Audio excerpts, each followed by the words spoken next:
folks, Mickey Mouse here. You may know me and my pals from some of the films we've been in. Yup, we've sure spent a lot of time in cartoon studios like this one. But good old Walt, he was the best friend a mouse could have. He gave me my start, you know.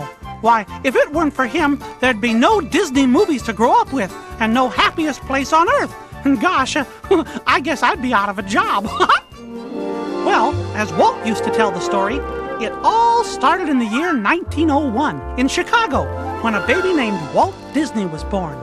Pretty soon, Walt's family moved to a farm in Missouri where he spent the happiest years of his life and had his first experience as an artist. It seems Doc Sherwood, this pal of his, had a horse he wanted drawn, and Walt, well, why don't I let Walt tell the story in his own words? I had two pals. One of them was Grandpa Taylor, who was a Civil War veteran. And another one was a retired doctor by the name of Doc Sherwood. And Doc had this beautiful stallion, Rupert. Doc had me come over one time and brought my crayons and my big cheap tablet, and I was going to draw a picture of Rupert for him. He was going to give me a nickel or something. But this day, I've never seen Rupert so restless. And I was trying to draw him, and I'd get one stick down for a leg, and then Rupert would turn around. Then I'd have from a profile, I'd move around the front view, and Doc couldn't hold Rupert still. So it turned out to be quite a mess, but he liked it. Things got pretty tough on the farm. My dad had a sickness, and they decided to sell the farm. But then he had to auction all the stock and things. And it was in the cold of the winter, and I remember Roy and myself going out and going all around to the different little towns and places, tacking up these posters of the auction. So they sold out, took the money, and they went to Kansas City. My dad bought this Kansas City Star route. The old Star route was quite a thing. They gave me a small route. Oh, I must have had 50 customers. I was about 9 or 10 when I started that. In the winter, we'd go out at 3:30 in the morning right after a blizzard, or in a blizzard, or in pouring rain. It didn't matter. I did that for 6 years. It was tough. In 1917, I moved to Chicago, and I didn't move.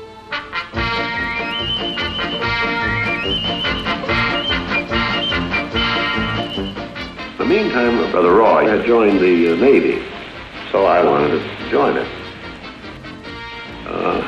Another boy, I don't think he's as old as I was, but he looked over.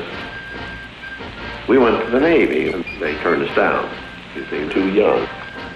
Finally, this kid come in to me very excited. He says, there's something just forming here that you and I can get in. I said, what is it? He says, an ambulance unit. So we went down and signed up.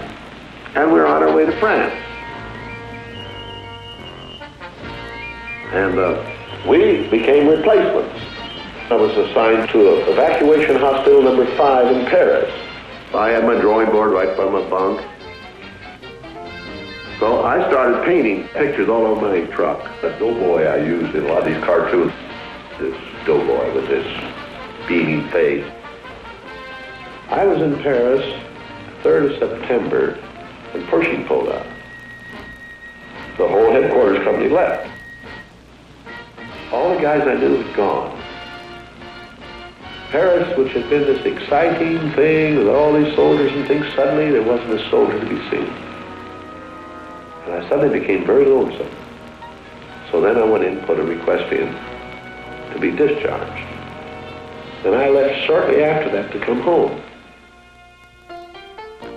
So I hit Chicago. That's where my parents were living.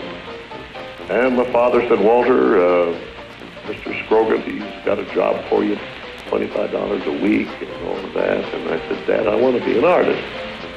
And my dad, he just couldn't buy that. So I went to Kansas City, and Roy was in Kansas City working at a bank. So I went into this Kansas City film ad company. So that was where I got started in the animation business. The first money that I made I bought myself a motion picture camera called the Universal. But I wanted to experiment making the theatrical cartoons. So I started experimenting at night, and I worked on a little idea that I had that I wanted to sell to the Newman Theater, a chain of about 3 theaters. I called the things Newman Laugh-O-Grams.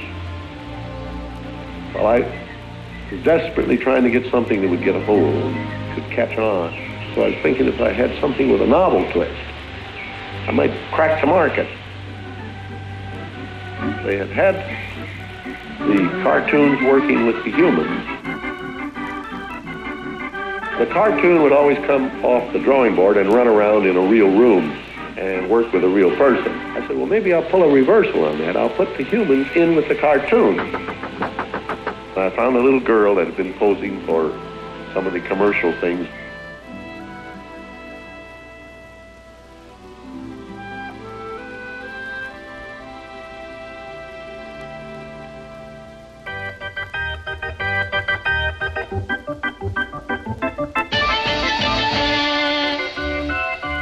But I still couldn't get anywhere with it, and the company began to collapse.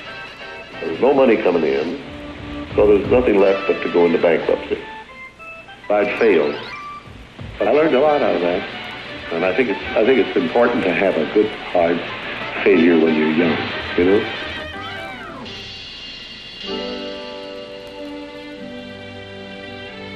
And it was a big day, the day I got on that California Limited and came to Hollywood. It was in July, I think, 1923. I was 21 going on 22. Now, my brother Roy was already in Los Angeles. Both of us were unemployed. We solved the problem by going into business for ourselves. We established the first animated cartoon studio in Hollywood. Several years of producing one series after another on shoestring budgets followed.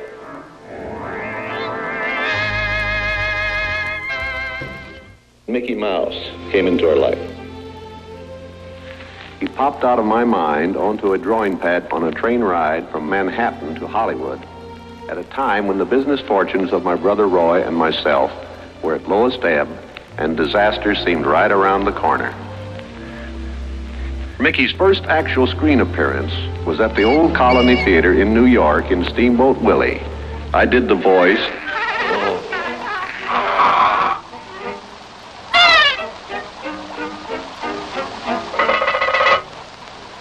Mickey was the first cartoon character to stress personality. I thought of him from the first as a distinct individual, not just a cartoon type or symbol going through comedy routine. Mickey was simply a little personality assigned to the purposes of laughter. By nature, I'm an experimenter, so with the success of Mickey, I was determined to diversify. I had another idea which was plaguing my brain. It was the Silly Symphonies. It was a series without a central character. With a series like that, I felt it would give me a chance to really develop my medium. The first of that series was called The Skeleton Dance.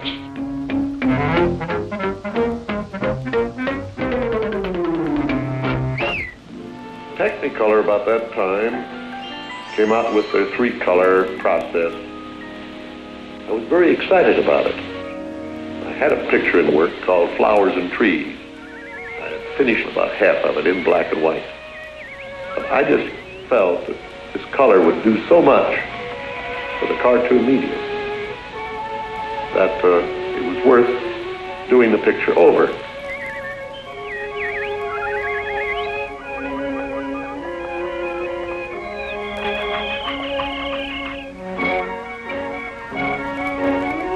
Flowers and Trees opened with Eugene O'Neill's Strange Interlude at the Chinese Theater. And fortunately for me, it did hit Flowers and Trees. Went on and won an Academy Award, the first cartoon to ever win an Academy Award. Well, the Three Little Pigs followed sometime in early '33. very warm reception from the audience. All the little pigs seemed to register with them. And it was the thing we've been working for a long time. Personality out of the character. Individual personality.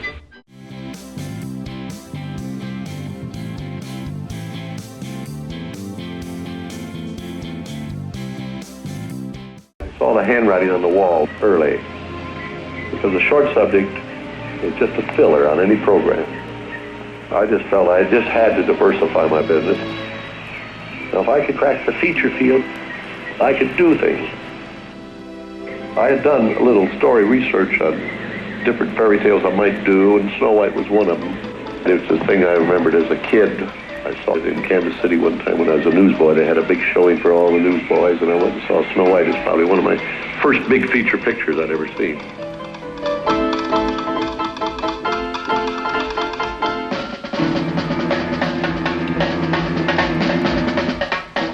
But anyway, to me, I thought it was a perfect story. I had the heavy, I had the prince and the girl, the romance. I had the sympathetic dwarfs and things. I wanted to, no doubt about the personality, so I sort of picked a name to fit the personality. So when I had bashful, he was bashful. I had happy, he was happy. I had dopey, he was dopey. I got voices for everybody. Look, the floor. It's been swept. But we couldn't find a voice for Dopey. So we said, well, let's let him be mute, you see. We just won't give him a voice. That'll make him different. And it worked.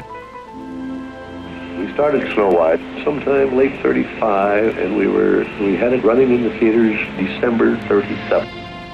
So actually it was around 2 years in the making. We had a big premiere, the Carthay Circle Theater, big, grand Hollywood premiere. All of Hollywood brass turned out for a cartoon.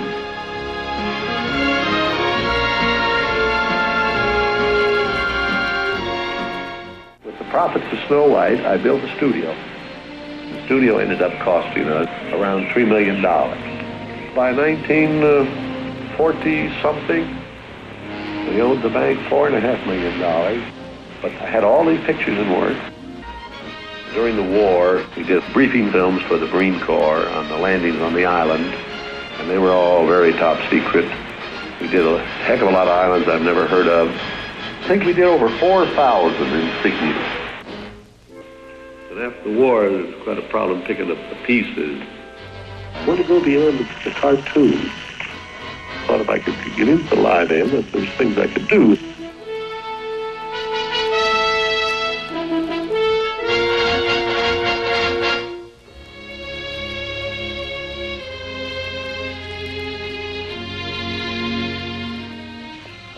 See if I couldn't do something in an educational way.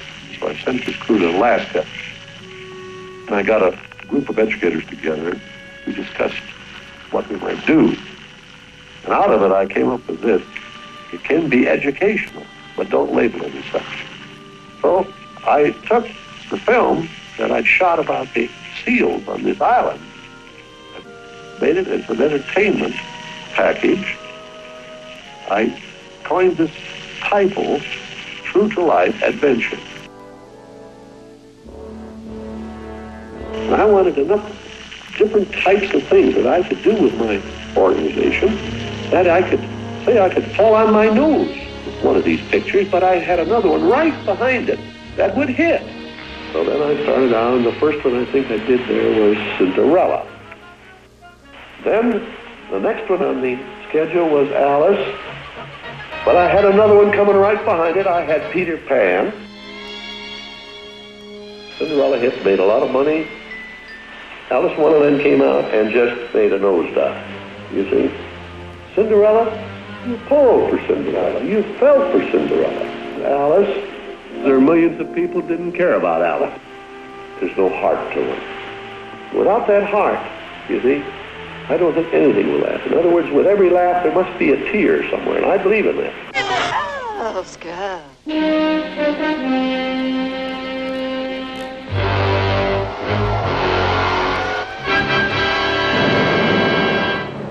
After a long concentration on live action and cartoon films, we decided to try something that would employ about every trick we had learned in the making of films.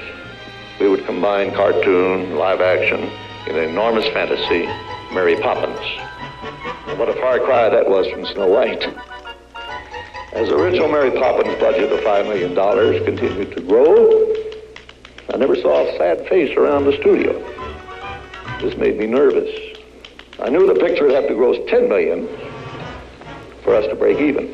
But still, there was no negative head shaking, no profits to doom. Even my brother Roy was happy. He didn't even ask me to show the thing to a banker before it was finished. Then the horrible thought struck me.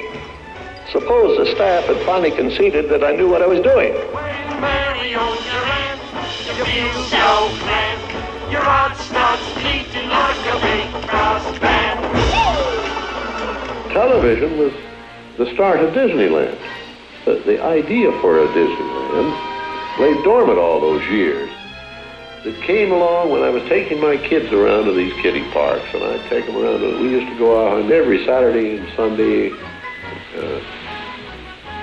whenever zoos and parks, little parks for them and things. And while they were on the merry-go-round riding 40 times or something, you know, I'd be sitting there trying to figure what you could do. And when I built the studio, I thought, well, gee, we ought to have really a three-dimensional thing that people could actually come and visit. So every time I get thinking of television, I would think of this park. And I knew that if I did anything like the park, I had to have some kind of a medium like television to let the people know about it. So I said, well, here's the way I'll get my park going. So I just sort of insisted that my Disneyland park be a part of my television. Well, so I had Adventureland, Tomorrowland, Frontierland. It brings in the things that I want to do, that I'm interested in. I'm interested in fantasy. I'm interested in the world tomorrow, which is vital to us. In the park, I want to get exhibits and things that do the same thing, but they're three-dimensional things. Frontierland, I've always been interested in the past and history, and I think it's vital. I think that in this world we're living in today, in this new era that we're going in, we can't forget the things that happened, such as, the Founding Fathers and that Constitution, which is such a vital thing to what we're doing today. And that's what I believe in there, you see. Art means a lot to me in that something will never be finished, something that I can keep developing and adding to. Not only can I add things, but even the trees will keep growing. The thing will get more beautiful every year. Now, I want to share with you some of our ideas, some of the philosophy for Disney World. I've always said there will never be another Disneyland, and I think it's going to work out that way, so that there is a distinction between Disneyland in California and whatever Disney does in Florida. Here in Florida, we have something special we never enjoyed at Disneyland, the blessing of size. There's enough land to hold all the ideas and plans we can possibly imagine. It will be a community of tomorrow that will never be completed. But the most exciting, and by far the most important part of our Florida project, in fact, the heart of everything we'll be doing in Disney World, will be our experimental prototype city of tomorrow. It will never cease to be a living blueprint of the future, where people actually live a life they can't find anywhere else in the world. You know, I was stumped one day when a little boy asked, "Do you draw Mickey Mouse?" And I had to admit I do not draw anymore. Well, then you think of all the jokes and ideas. No, I said, I don't do that. Finally, he looked at me and said, "Mr. Disney, just what do you do?" Well, I said, sometimes I think of myself as a little bee.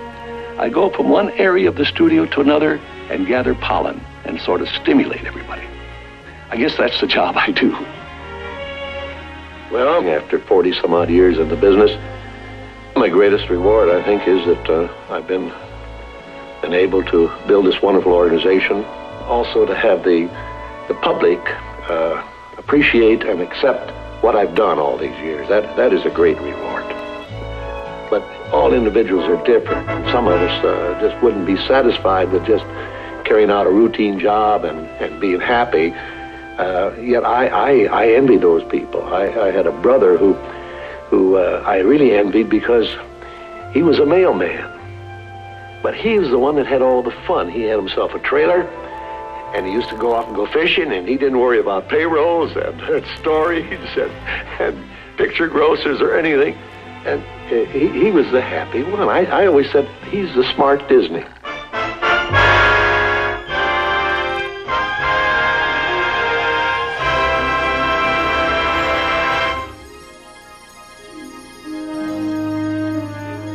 Yup, we sure had some swell times together, Walt and me. Gee, I sure miss that fella. But you know, he's such a big part of me that it seems like he's still here somehow. And well, here. Thanks for everything, pal.